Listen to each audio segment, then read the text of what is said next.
Olá, pessoal, tudo bem? Hoje nós vamos ter uma gravação um pouco diferente. Nessas 3 próximas aulas, a gente vai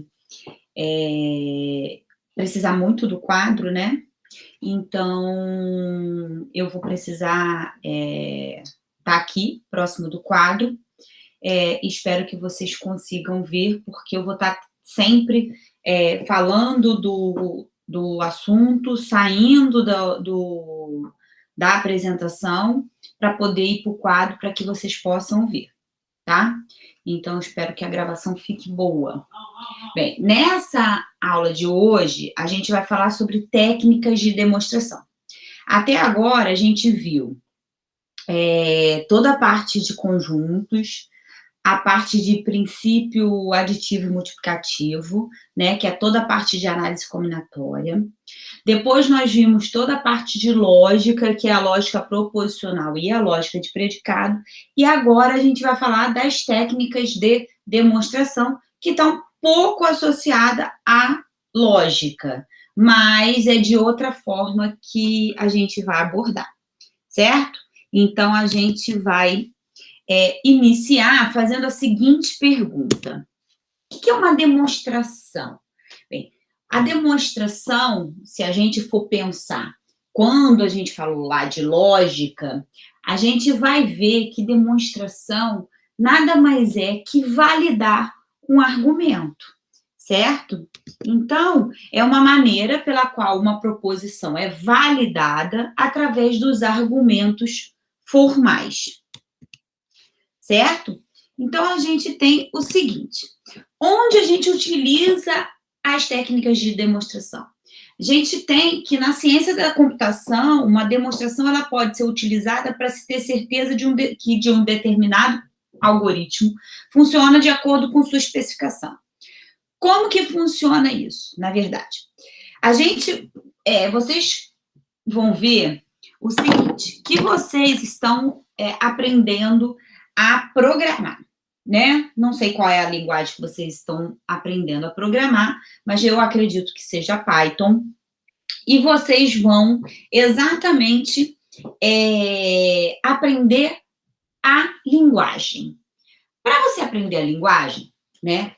Antes de aprender a linguagem, vocês precisam entender como que funciona a técnica para jogar para a linguagem do computador, certo? Então, para você resolver um problema, você precisa de um passo a passo. Isso é chamado de algoritmo. Então, o algoritmo é o que você precisa definir antes de passar para a linguagem do computador. Você precisa primeiro entender o problema e resolver o problema de forma, digamos assim, verbais, certo? Que é o passo a passo, tá? Depois disso, você vai passar para a linguagem, você vai aprender a passar para a linguagem que o computador entende, já que o computador não entende a linguagem nossa. Então, primeiro passo, a gente faz o algoritmo, depois do algoritmo a gente passa para a linguagem de programação, mas isso não é apenas, a gente não quer apenas passar para a linguagem. Quando a gente está trabalhando numa empresa ou qualquer coisa relacionada para resolver um problema, o nosso dia a dia já nos induz que a gente precisa exatamente de quê? De acelerar o processo. Então, resolver o problema mais rápido ou menos rápido, claro que a gente vai querer o que é mais rápido, certo? Não necessariamente o mais rápido é o mais fácil, certo? Então, tudo isso a gente pesa. Será que é mais conveniente ter uma resposta mais rápida, mas mais custosa talvez financeiramente? Ou é melhor ter algo mais demorado, mas que vá me custar menos para a elaboração? Então, tudo isso vai ser pesado e trabalhado e estudado na empresa de vocês. Mas isso vai ter que ser levado em consideração. E levar isso em consideração é o que nós chamamos de complexidade do algoritmo. O quão complexo é o seu algoritmo, ou seja, o que ele vai, qual é o tempo, qual é o número de passos que o seu algoritmo vai fazer para que ele possa te dar a resposta, certo? Então, esse é um outro quesito que você precisa pensar. Um outro quesito, que é exatamente o que a gente vai falar hoje, é exatamente a demonstração. O que significa isso?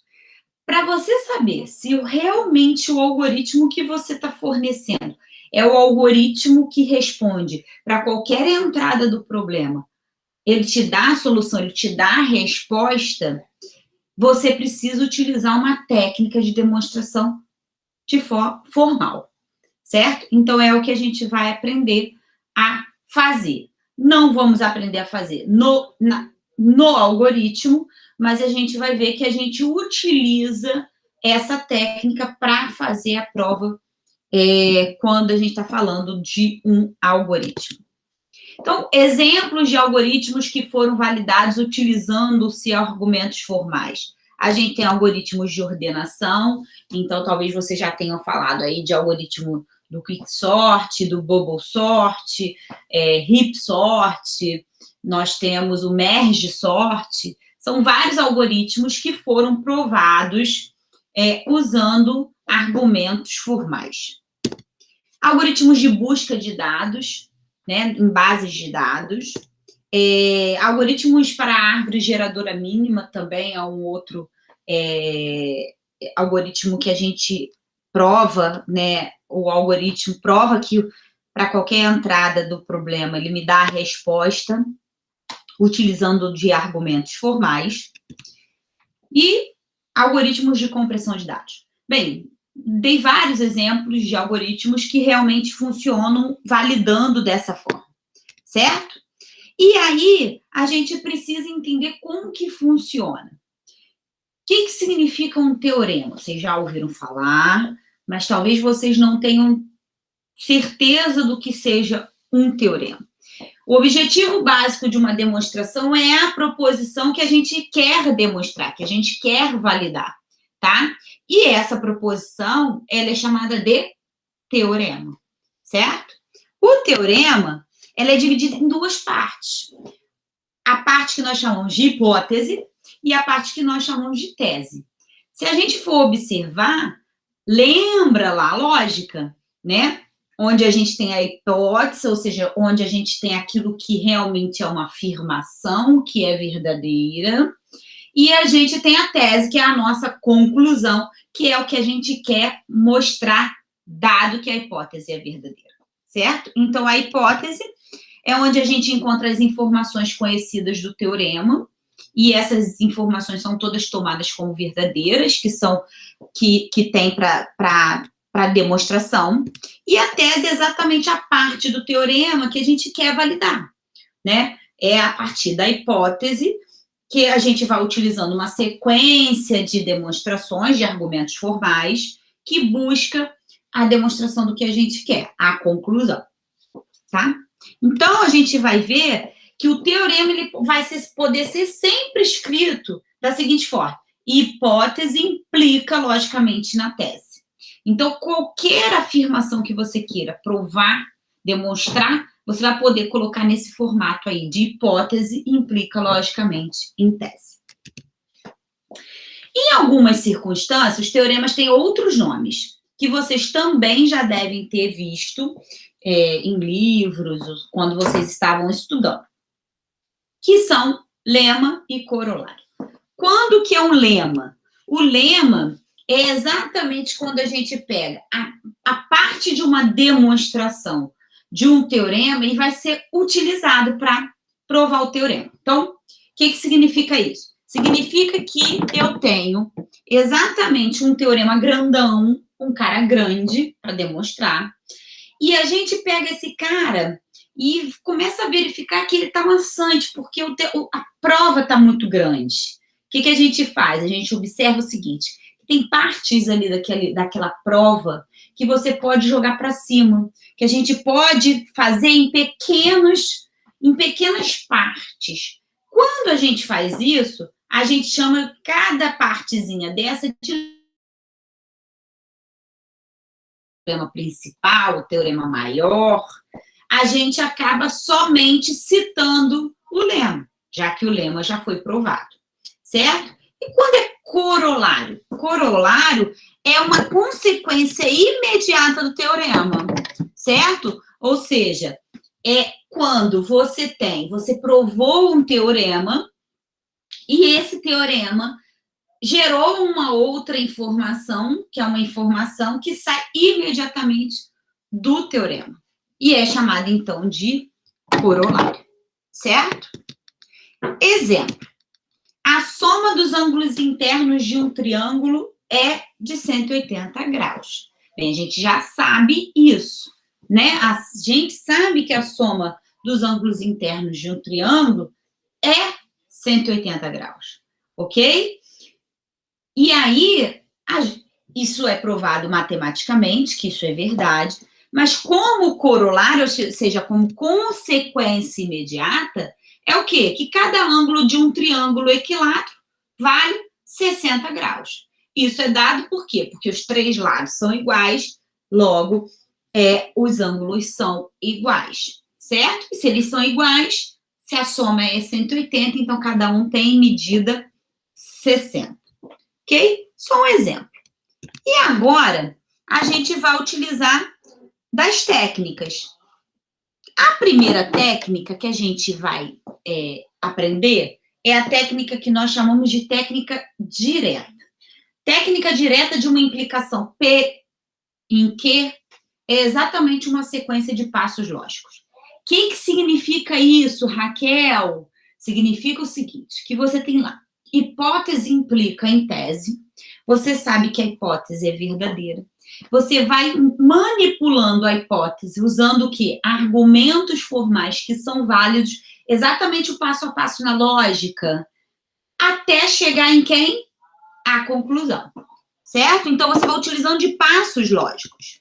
Então, você pega P, que é a sua hipótese, e vai chegando à conclusão que de P chega em P1, de P1 chega em P2, até chegar a um PN, que é exatamente quem? O quê? Ok? Beleza. Isso resulta por transitividade a implicação que eu desejo. Cada passo da demonstração vai ser um axioma ou um teorema que já foi utilizado, que já foi provado previamente. Beleza. Então, eu quero provar que o somatório de I variando de 1 até K, de 2I menos 1, é exatamente igual a K ao quadrado. Eu vou anotar aqui no quadro, né? Exatamente o que eu quero provar.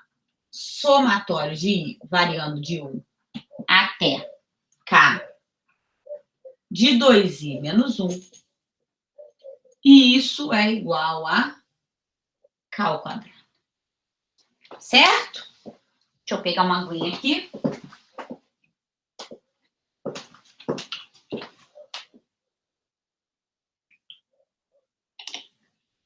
E aí, é o seguinte. Eu vou parar essa apresentação aqui, para que vocês tenham a página inteira. Beleza. Ok. Então, eu tenho o seguinte. Primeiro, eu quero o seguinte, que vocês pensem da seguinte forma. O que representa esse símbolo? Esse símbolo aqui é o símbolo de somatório, para quem nunca viu, tá? Quando eu digo que o somatório vai de I variando de 1 até K, eu tenho o seguinte. Quem é o cara que está sendo somado? Vai ter um cara aqui que vai ser somado. Nesse caso aqui, é 2I menos 1. 2I menos 1. Então, ele diz o seguinte, que quando o I vai de 1 até K, então o I é uma iteração, é uma variação. Então, o I vai ser 1, depois vai ser 2, depois vai ser 3, depois vai ser 4, depois vai ser 5, até K, até ser K, certo? E como o símbolo próprio símbolo já diz o que é somatório, então, para cada parcela, eu tenho uma soma, certo? Então, quando I é 1, esse cara é 2 vezes 1, 2 menos 1, 1. Certo?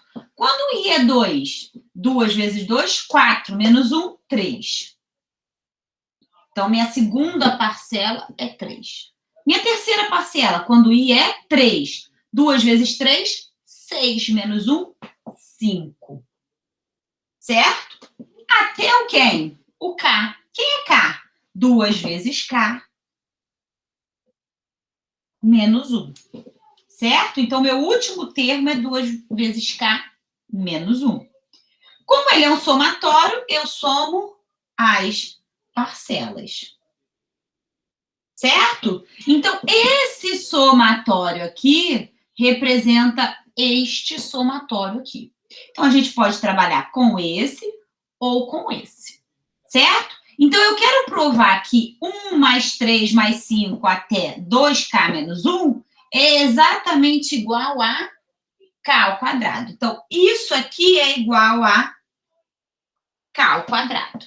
É isso que eu quero provar. Ah, mas Raquel, você falou que isso pode ser escrito como hipótese implica em tese. Realmente, pode ser escrito como hipótese implica em tese. Como que a gente vai fazer isso? O que eu vou fazer? Eu vou pegar. Se eu quero provar que esse cara é igual a esse, então esse cara é minha hipótese e esse cara é minha tese. Então eu vou ter o seguinte: se S, vou chamar de S, tá? Esse somatório. Se S é igual ao somatório de I variando de 1 até K, de 2I menos 1. Se S é igual a isso daqui, então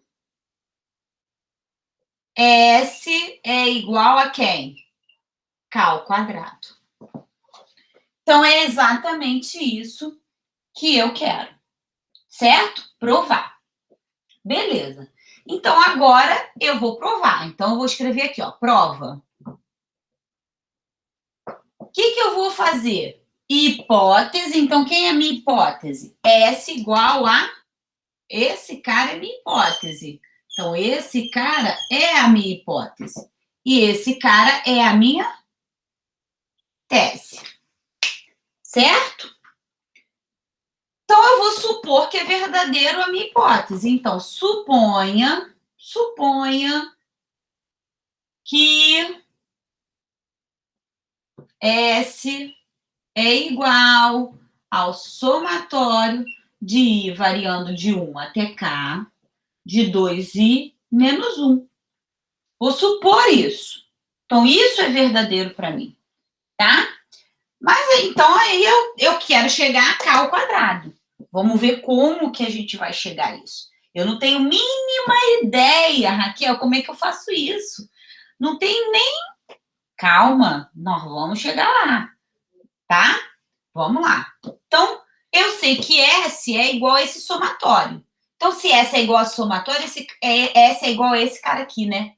1 mais 3 mais 5 até 2K menos 1. Beleza. Pensa comigo. A soma desse cara aqui é exatamente o quê? Ele está pulando de 2 em 2. Ó, ele pula de 2 em 2.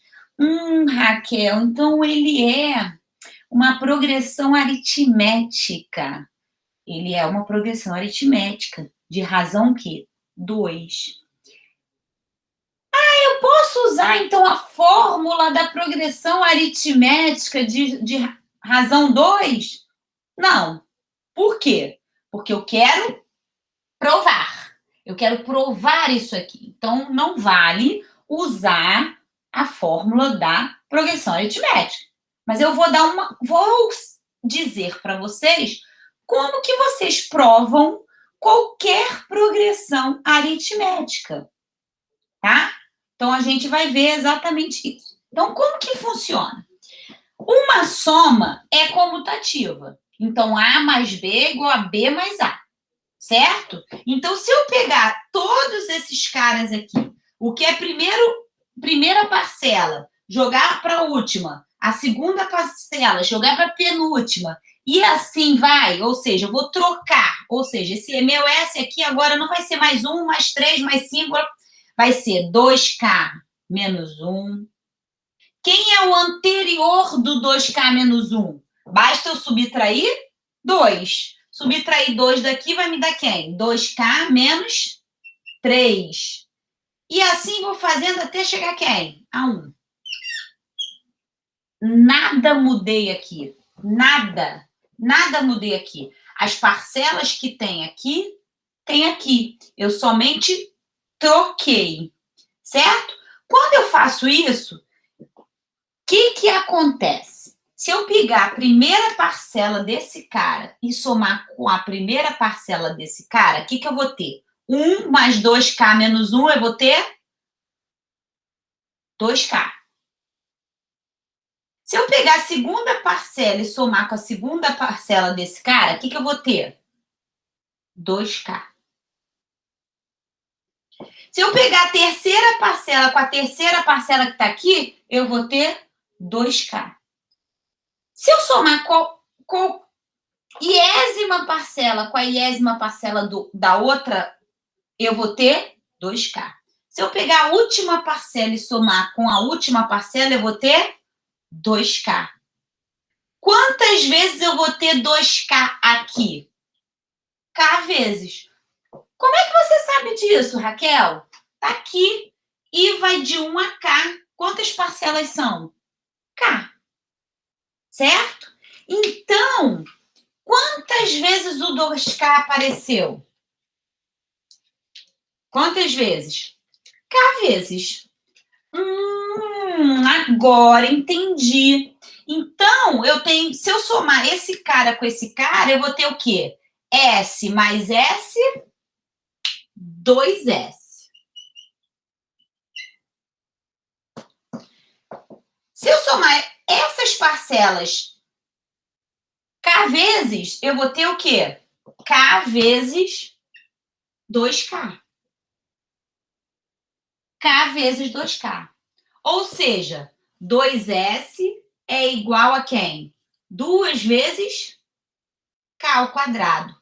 Então, S vai ser igual a quem? K ao quadrado. Não era o que eu queria mostrar? Não era a minha conclusão? Ok. Tá aprovado. Quando tá aprovado, a gente geralmente bota o quadradinho aqui. Certo? Então, essa é a primeira técnica de demonstração, que é a técnica que nós chamamos de demonstração direta. Certo? Beleza. Então, deixa eu voltar à apresentação.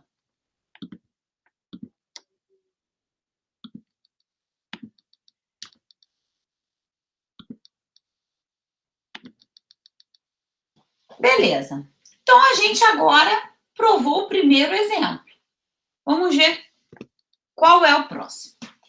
Prove que o maior natural que divide ambos n e n mais 1 é 1. Como é que a gente vai provar isso? Vamos lá.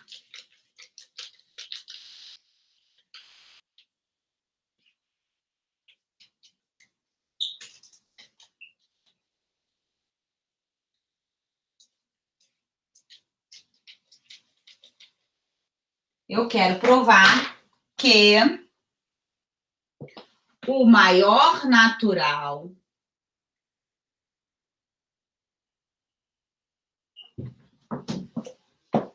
que divide n e n mais 1 é o 1. É o número 1. Beleza. Então, vamos lá. Vamos parar para poder ficar aqui o quadro maior para vocês. Vamos primeiro colocar no esquema de hipótese implica em tese. Quem seria a minha hipótese? Bem, o maior número que divide n e n mais 1 é igual, né? Então, a gente já induz, já sabe quem é a nossa hipótese. É quem? O maior natural que divide n e n mais 1. Então, vamos escrever. Se x, vou chamar de x, não sei quem é o x. Se x é o maior natural que divide n e n mais 1, então, quem é x? X é igual a 1. Opa! Então, quem é a minha hipótese? Minha hipótese, o maior natural que divide n e n mais 1. O que eu quero provar? X é igual a 1. Então, é exatamente isso que é a minha prova. Prova. Seja x o maior natural que divide n e n mais 1. O que a gente quer provar? Queremos provar o quê? Que x é igual a 1. Então, é isso que eu quero provar. Certo? Então, é exatamente isso que eu quero provar. Eu vou apagar só por conta de falta de espaço, mas qualquer coisa, vocês deem uma pausa aí. Beleza.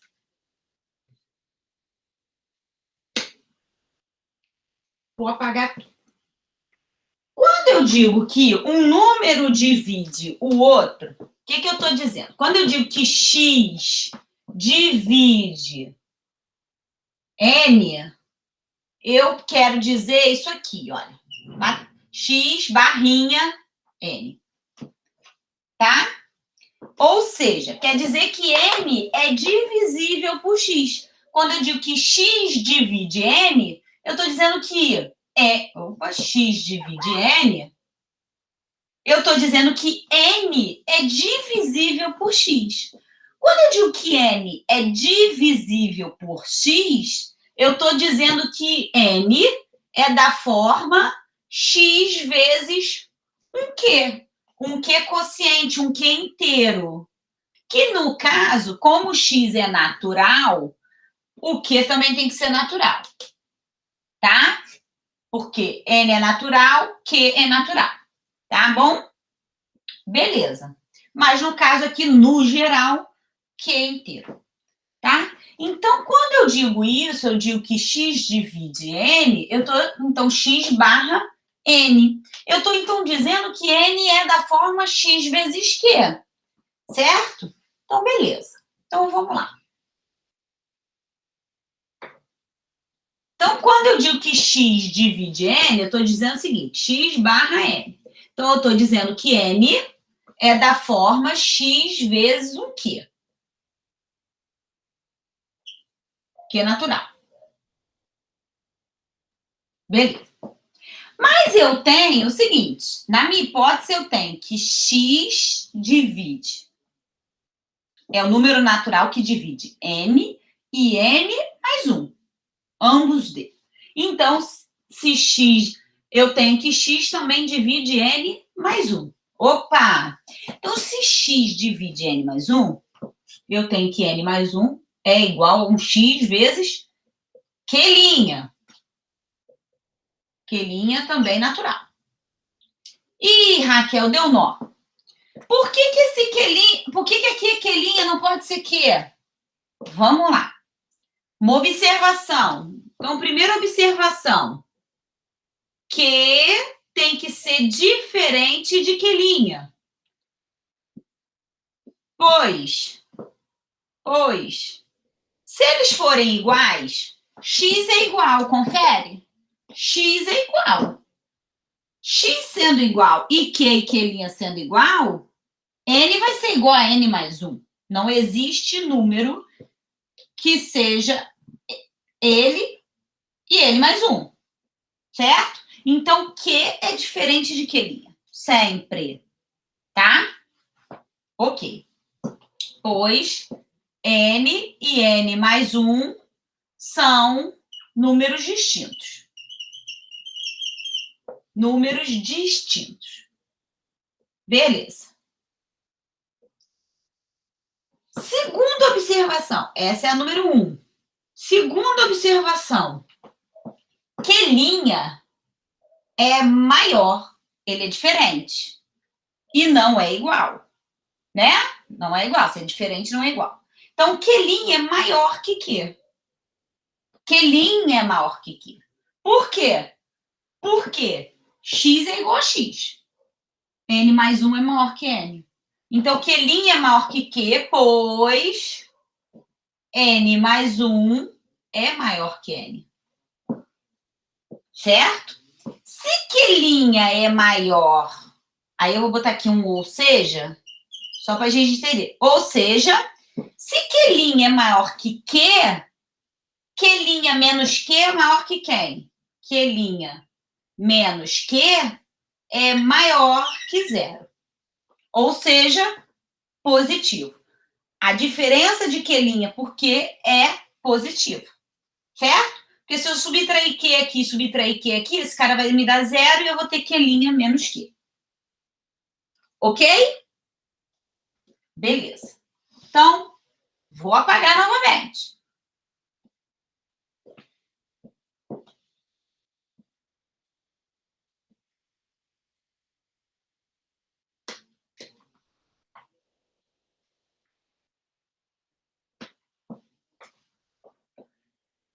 Então, eu tenho o seguinte. N mais 1 é igual a x vezes Q'.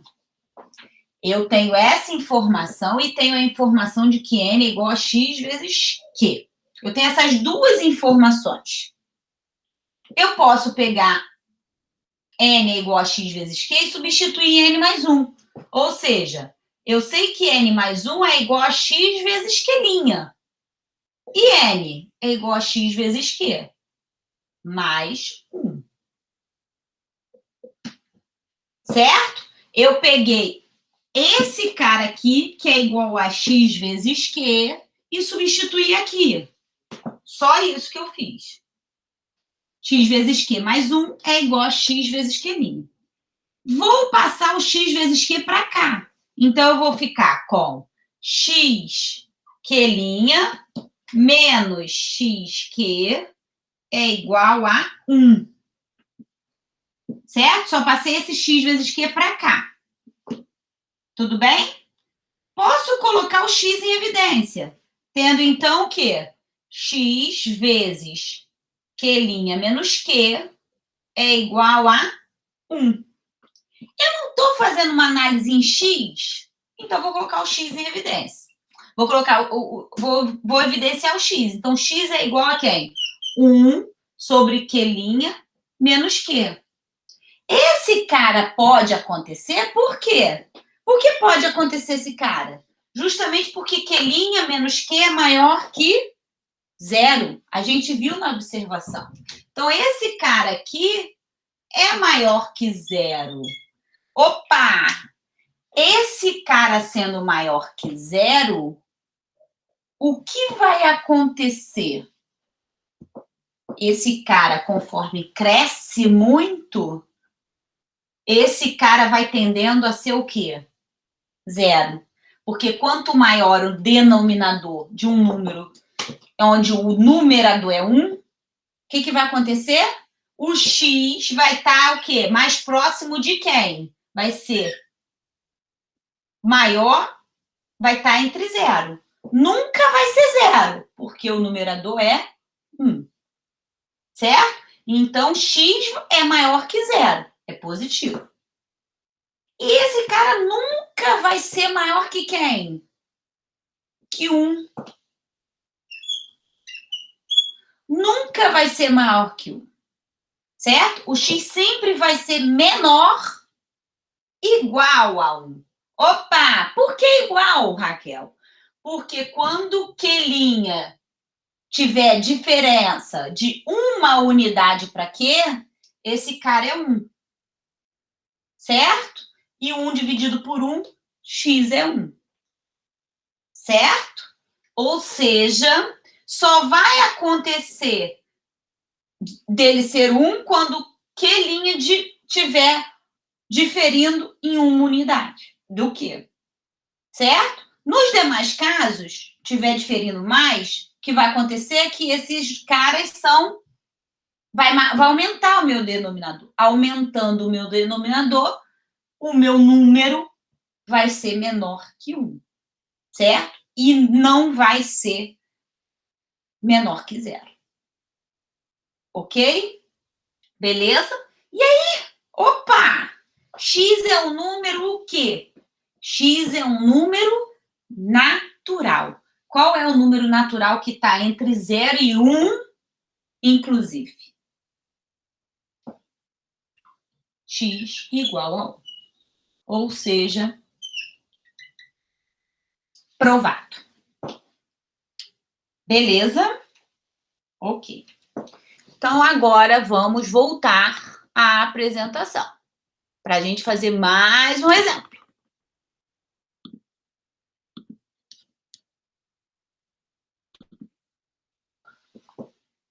Beleza. Terceiro exemplo. Esse exemplo aqui já vai dar mais para vocês terem noção de como fazer. Por quê? Porque a gente já fez o primeiro.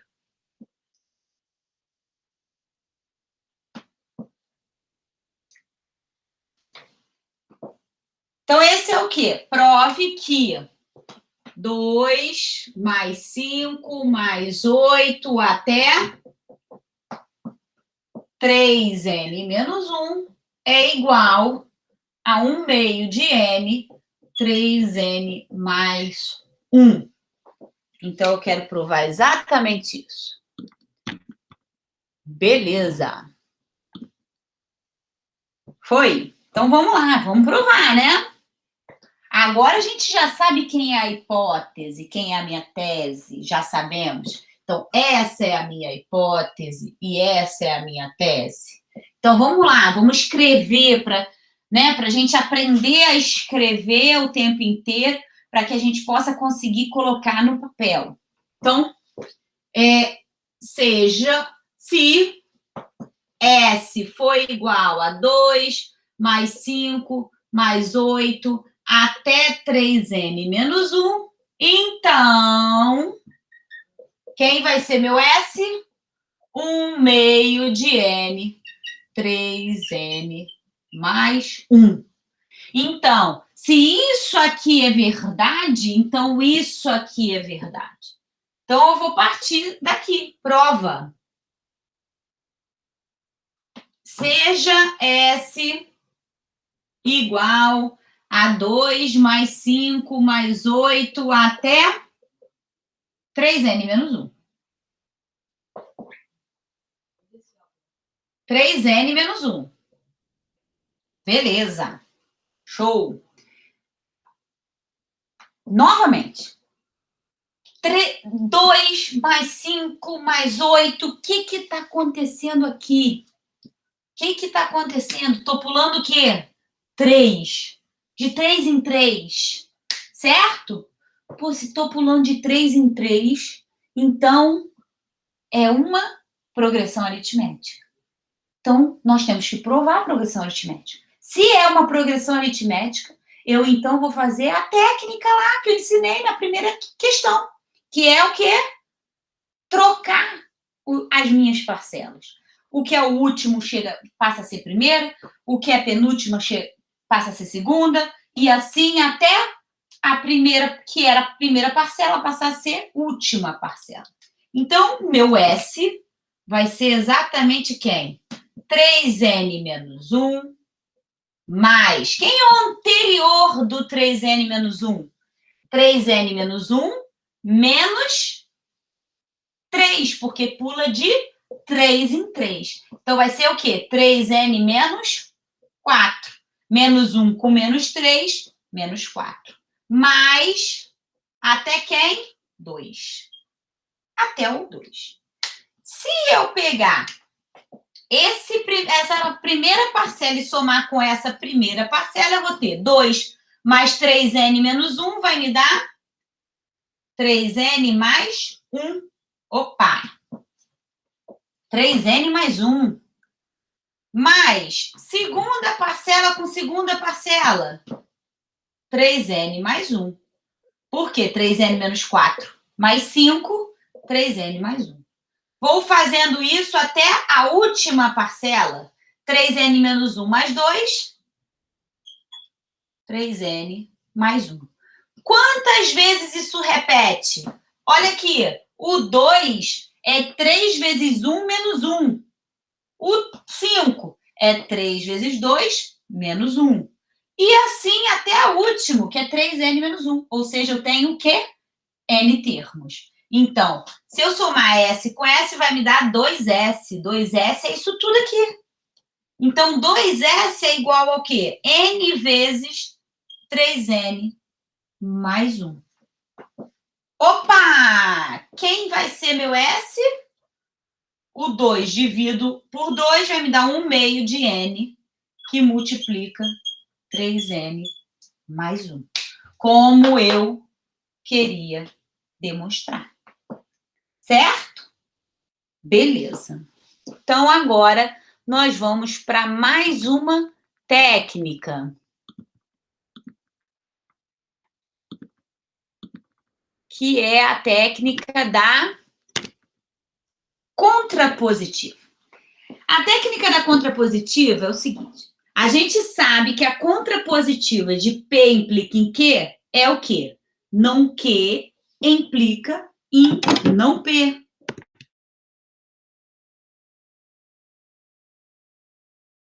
Se a gente provar hipótese implica em tese, como a gente sabe que é equivalente o quê? Negar a tese implica em negar a hipótese, então é isso que a gente vai fazer. Ah, mas Raquel, faz sentido fazer isso? Faz. Em alguns casos é mais fácil você provar a negação da tese do que você provar a conclusão, a tese. Negar é mais fácil você provar a negação da hipótese do que provar a tese em específico. Ok? Beleza. Então, a contrapositiva é equivalente à implicação original, né? Isso é válido porque justamente são equivalentes, logicamente, então toda a validade de um é a validade do outro, né? Então, a veracidade de não Q implica em não P é a mesma veracidade de P implica em Q e vice-versa, certo? Essa técnica ela é muito útil quando é mais fácil demonstrar contrapositiva do que implicação original, certo? E aí, para a gente demonstrar a contrapositiva, a gente usa qualquer outra técnica que a gente já tenha aprendido. Então, eu quero provar que se 2 divide 3M, então 2 divide M. Então, vamos lá.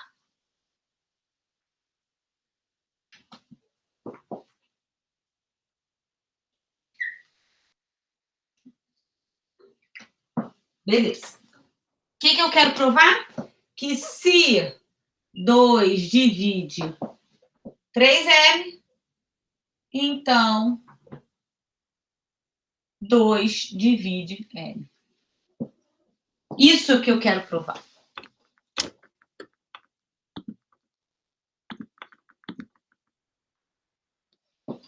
Beleza.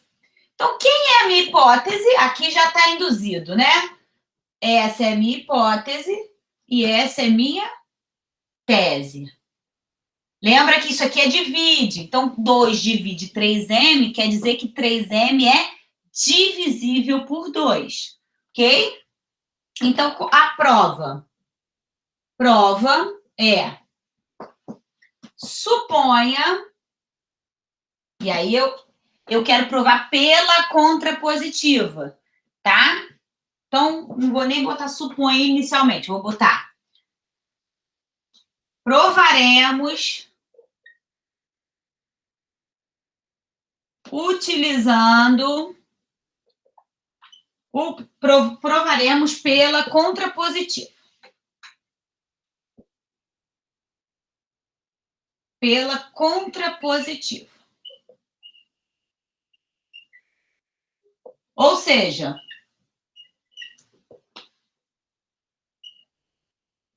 se negar a tese, o que quer dizer 2 divide M? Quer dizer que 2 não divide M. Esse tracinho na barrinha quer dizer que 2 não divide M. Se 2 não divide M, então 2 não divide 3M. Ih, Raquel, mas agora você complicou, porque eu só sei fazer quando divide. Quando não divide, eu não sei fazer. Bem, a gente sabe o seguinte, que quando um número não é divisível pelo outro, quer dizer que ele tem restos. Como no caso de ser divisível por 2, os únicos restos que nós temos é 0 e 1, não ser divisível por 2 quer dizer que teve resto 1, certo? Ah, Raquel, então você está dizendo que quer dizer que o número é ímpar? Isso, o número é ímpar. Tanto é que a gente escreve um número ímpar como 2 vezes um Q mais 1. Por quê? Porque sobrou 1. Ou seja, o resto é 1. Mas se fosse 3, ou seja, divisível por 3, quando ele é divisível por 3, quando um número é divisível por 3, ele dá forma 3 vezes Q. Ok. Agora, se ele é não divisível por 3, aí ele tem 2 restos. Aí você tem que analisar os vários casos.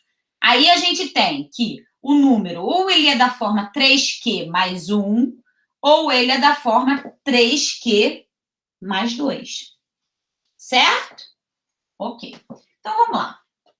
Então, vamos supor, então, suponhamos que 2 não divide M, ou seja, o M é igual a quem? O M é exatamente quem?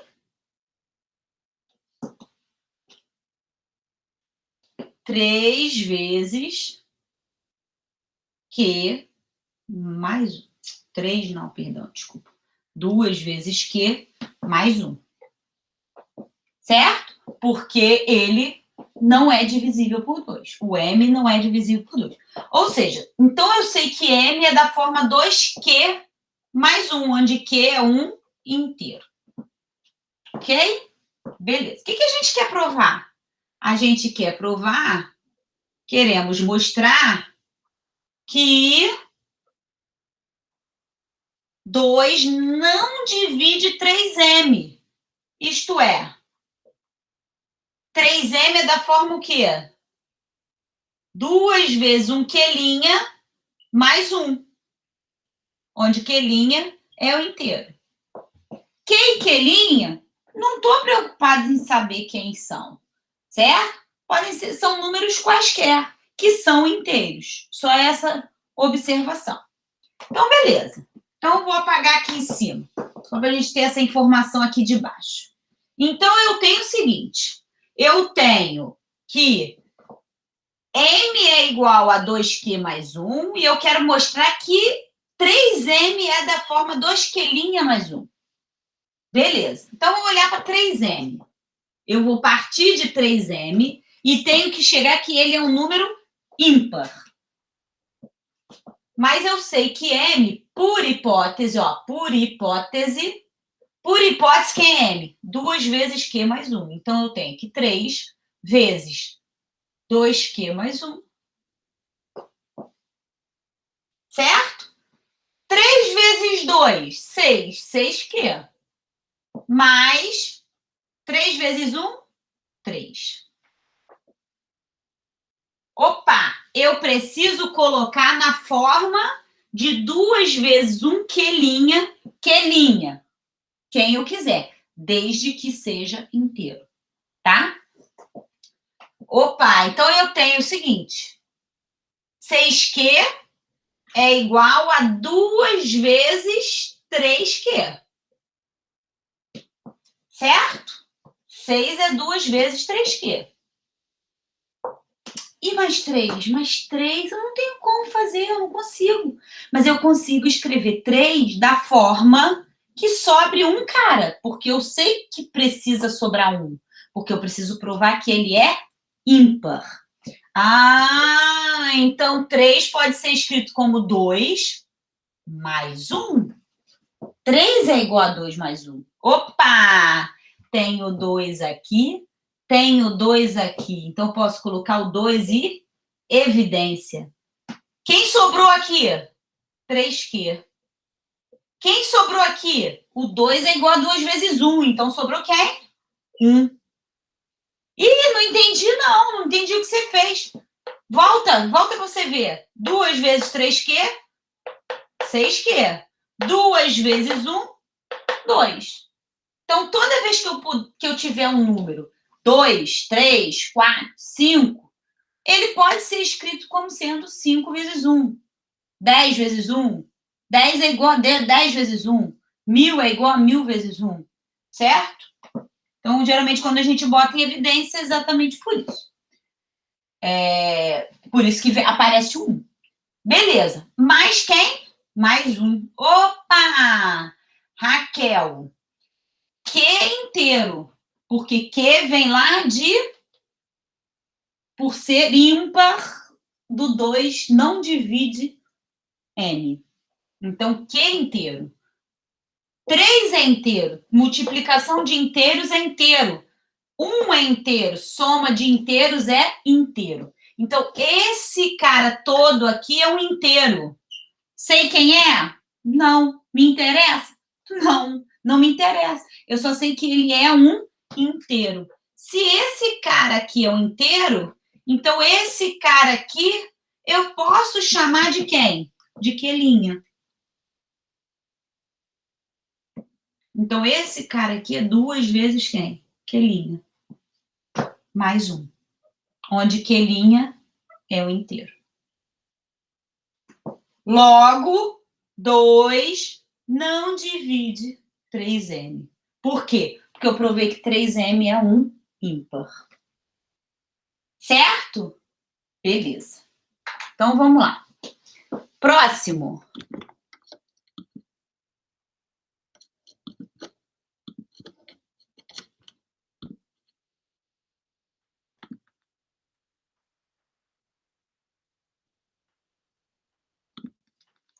Demonstração por contradição. Bem, a gente então já provou a técnica por direta. Agora, a gente provou a técnica por contrapositiva, quando é mais fácil provar pela contrapositiva. Deixa eu só fazer uma observação. Essa questão aqui do número divisível, vocês podem tentar fazer de forma direta. Tem como fazer de forma direta. Tentem fazer em casa. Se tiverem alguma dúvida, é só falar. Então, vamos lá. Beleza. Demonstração por contradição. Demonstração por contradição, o que acontece?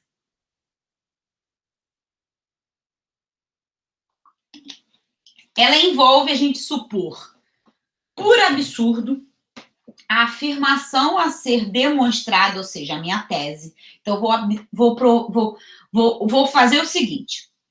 Eu vou pegar minha tese e vou negar ela e dizer que ela é verdadeira, certo? E aí eu vou ter mais ferramentas para desenvolver o meu raciocínio. O que eu vou ter? Vou ter a hipótese, que são verdadeiras, né? As afirmações que eu tenho que são verdadeiras. E, além disso, eu vou negar a minha tese.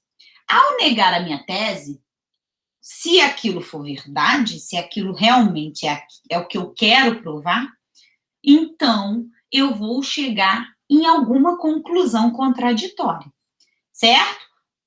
Que conclusão contraditória, Raquel? Vou chegar numa bizarrice do tipo, provei que parti que um número natural e cheguei à conclusão de que ele é um racional. Perdão, isso.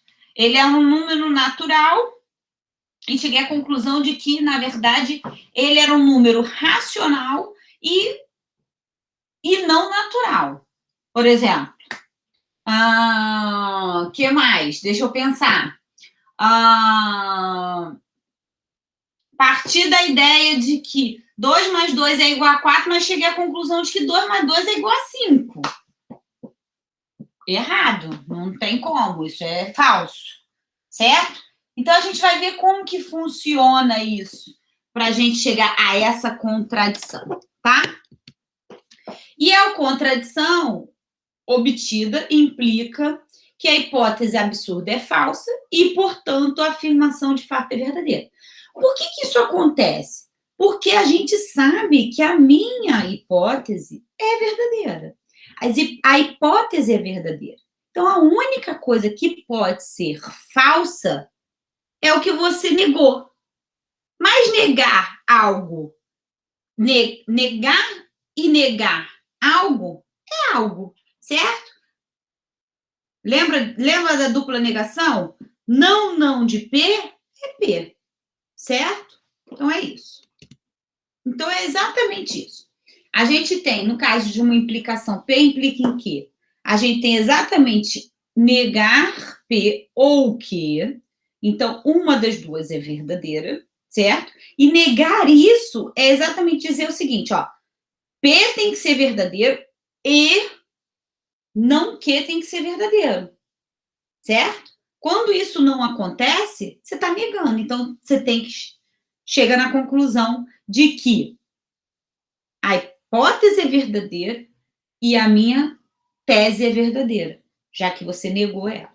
E chegou numa contradição, uma negação. Beleza. Então, qual é a questão que a gente vai provar? A questão que a gente vai provar é uma questão que é polêmica por vocês, né? Que é exata, e eu falei que a gente ia provar. Que é a questão do conjunto vazio está em todos os conjuntos.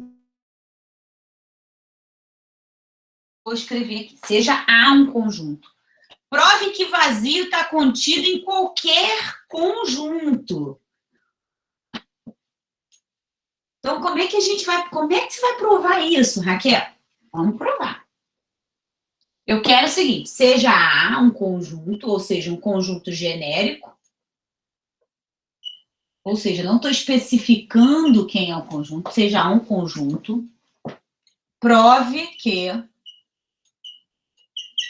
vazio está contido em A, qualquer que seja A.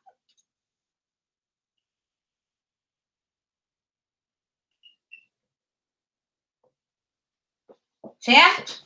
Então, vamos lá.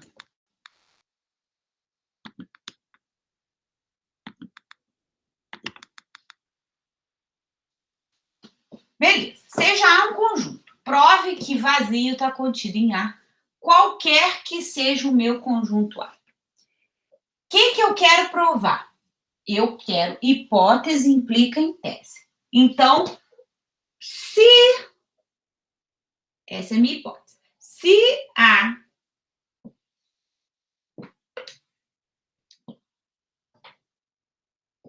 Se A é um conjunto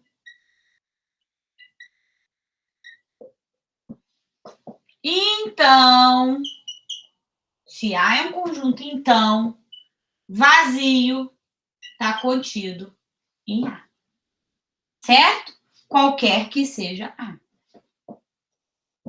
Beleza. Ok. Então, se A é um conjunto, então vazio está contido em A. Primeira coisa que eu pergunto para vocês. Qual é a definição de um conjunto estar contido no outro? A está contido em B. O que quer dizer isso? O que quer dizer A está contido em B? Quer dizer o quê? Que qualquer que seja o elemento de A, esse elemento está em B.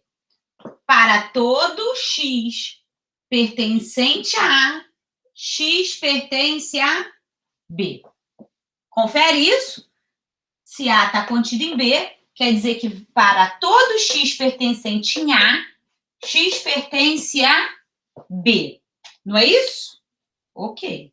Então, vazio, se esse conjunto A é o vazio, vazio está contido em A, quer dizer que para todo X pertencente a vazio, X pertence a A. Ok, beleza.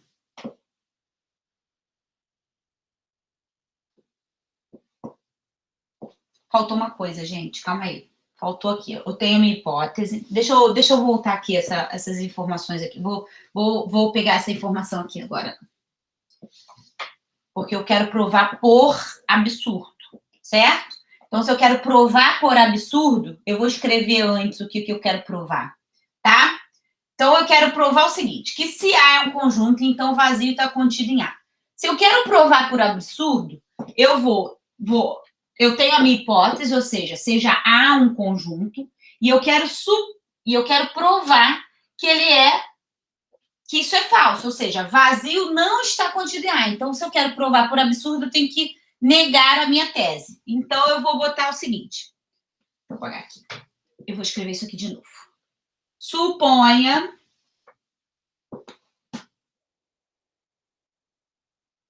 por absurdo,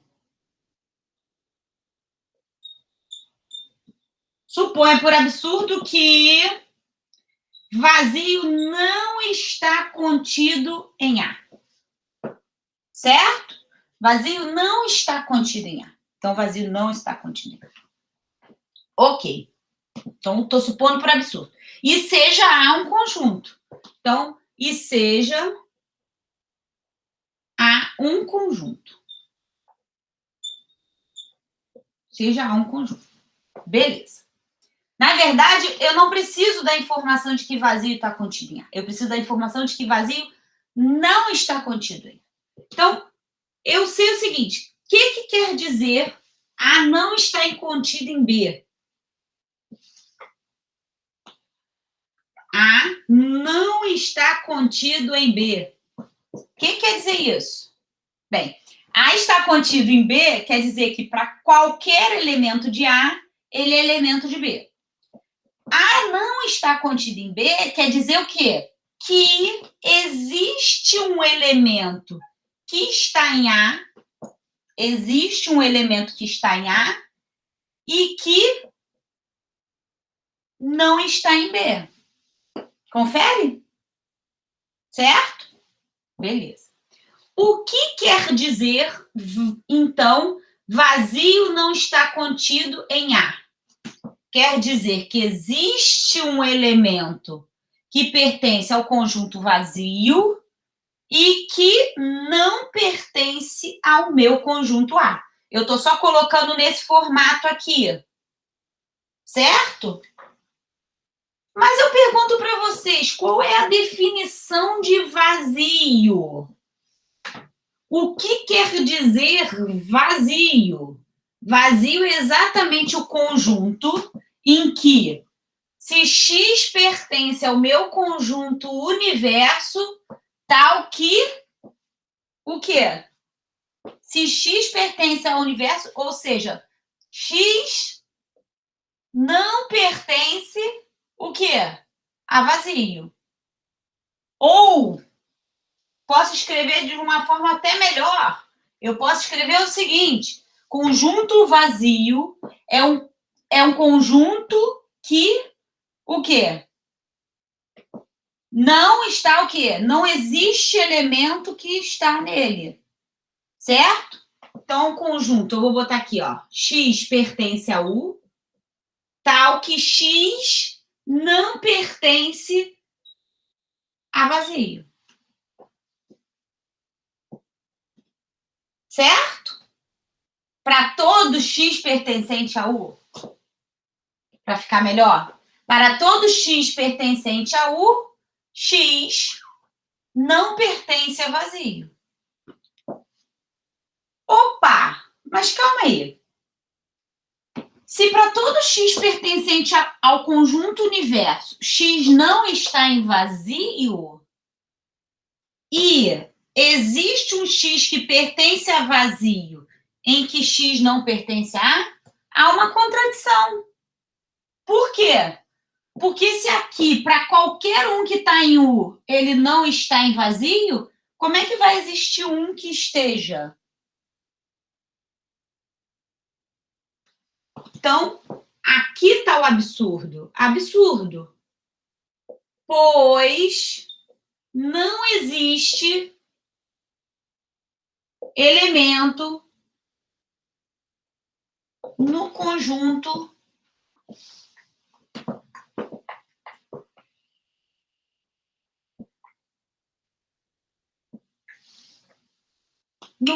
vazio.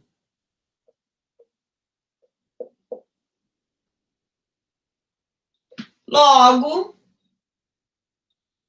podemos concluir que vazio está contido em A, qualquer que seja A.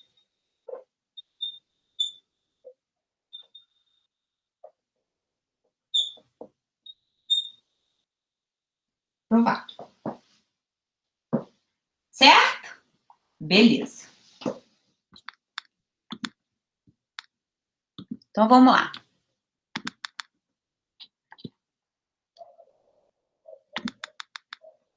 Próximo.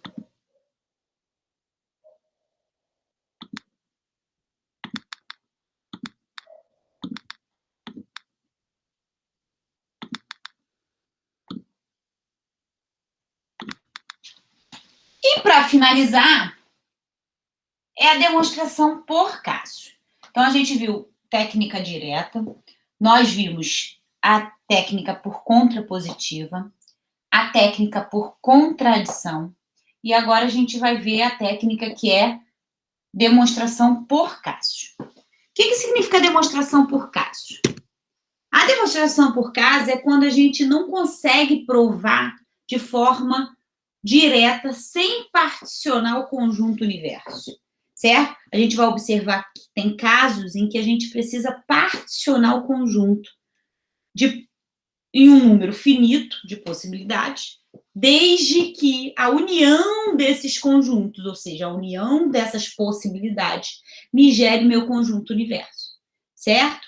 E aí a gente vai utilizar qualquer técnica para provar as demais as possibilidades, e aí a gente consegue demonstrar os casos.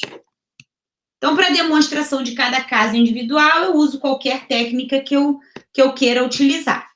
Então, exemplo, mostre que a soma de dois inteiros x e y de mesma paridade é sempre par. Então, o que eu quero provar?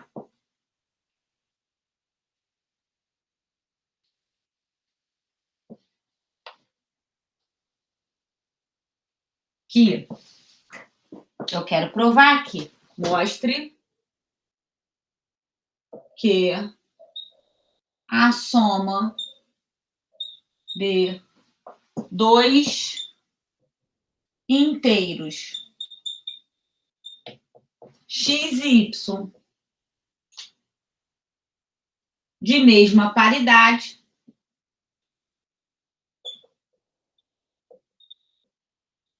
é par. É par. Beleza. É sempre par. O que quer dizer isso? Ser de mesma paridade quer dizer o quê? Ou eles são pares ou eles são ímpares, certo? Então, eu não tenho como provar um caso em que os dois são pares e o que os dois são ímpares de forma igual. Então, eu tenho que o quê? Dividir os casos. Então, eu vou provar dividindo os casos. Eu vou primeiro, então, suponha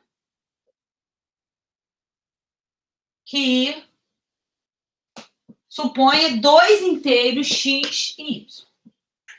Suponha dois inteiros x e y. E aí a gente tem o seguinte, vamos dividir o caso, vamos dividir a prova em dois casos. Primeiro caso, x e y são pares. Segundo caso, x e y são ímpares.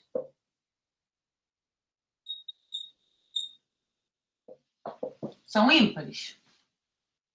Certo? Beleza. Se eles são pares, o que eu tenho? Se eles são pares, x é da forma 2 vezes A e y é da forma 2 vezes B. Certo? Porque eles são pares. Se eles são pares, eles são divisíveis por 2. Então, onde A e B são inteiros. Se eu somar x mais y, eu vou ter o quê? 2A mais 2B. Mais 2A. 2A mais 2B é 2 vezes quem? A mais B. A e B são inteiros. Soma de inteiros é inteiro. Então, A mais B é um inteiro, que é um C. Ou seja, provei que x mais y é par. Agora, eles são ímpares. Então, x é da forma 2A mais 1 e y é da forma 2B mais 1. Certo? Se eles são ímpares, quer dizer que eles não são divisíveis por 2. Se eles não são divisíveis por 2, eles têm resto 1. Certo? Ok. Quando eu somo x mais y, eu vou ter 2A mais 1, mais 2B mais 1, e vou ter exatamente 2A mais 2B, 1 mais 1, 2. Posso colocar o 2 em evidência, né? Fico com A mais B mais 1. A mais B, inteiros, soma de inteiros, inteiros. Quando eu somar com 1, que é inteiro, vai ser inteiro. Então, isso aqui é igual a 2C. Ou seja, a soma de dois ímpares também vai me gerar um número par. Certo? Então, x e y sendo pares e x e y sendo ímpares, quando eu chegar ao universo, ou seja, a união desses dois, me dá o quê? X mais y quaisquer. Certo? Então, acaba que eu consigo provar utilizando e tendo que dividir, ou seja, fazendo a demonstração por casos. Ok? A gente termina por aqui essa nossa aula de técnica de demonstração. Qualquer dúvida que vocês tenham, podem me perguntar, podem entrar em contato. Nós temos uma lista de exercício para fazer sobre esses assuntos, tá? Que eu vou deixar disponível para vocês lá no Classroom, ok? Obrigada.